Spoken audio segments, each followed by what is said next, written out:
be here amongst this incredible room.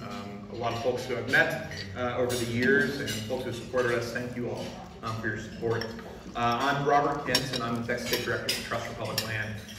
If you're just a board member or former board member, I don't want to embarrass you, but I'd love to see a show of hands. We've got a few of y'all here, so yeah, that table right there. Yeah. We're a national not-for-profit organization, and our vision is that everyone should have close-to-home access to parks, nature, and the outdoors.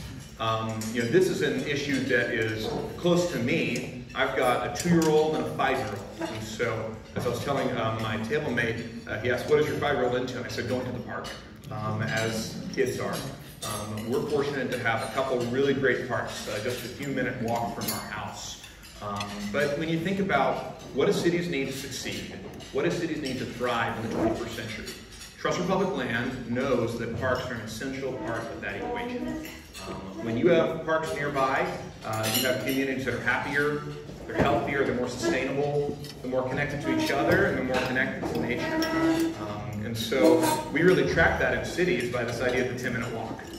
We look at every city in America, and we analyze what percentage of those city residents has a park or trail within a 10-minute walk of home.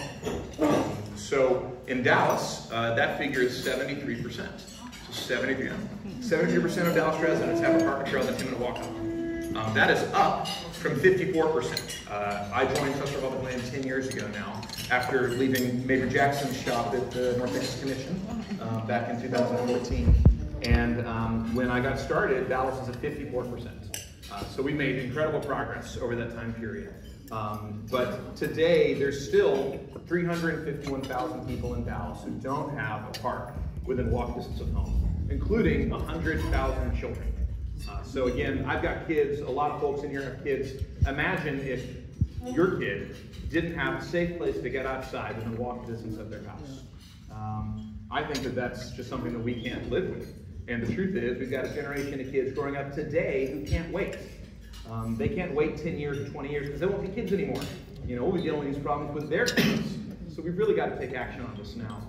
The other thing to think about is the cities that Dallas likes to compare ourselves to, whether it's Boston, Seattle, Washington, D.C., Chicago, Philadelphia, Denver, they are all scoring higher than us on this 10-minute walk figure. Boston, 100% park access, Seattle, 99%, Washington, D.C., 99%, Chicago, 99%, even Plano, Texas, 80%.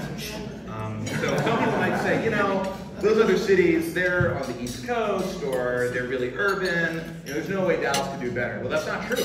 I mean, literally, just look at the city directly north of us, and they figured out how to crack the code. So Trust for Public Land, we've got an amazing team here. My colleague Ray is here. An amazing team here in Dallas, and we are laser focused on helping Dallas to become the leading park city in Texas, so that everyone in Dallas can enjoy those health benefits, the environmental benefits, the community benefits that come from having a great place to get outside within walking distance of your home. Great, thanks. And we learn more.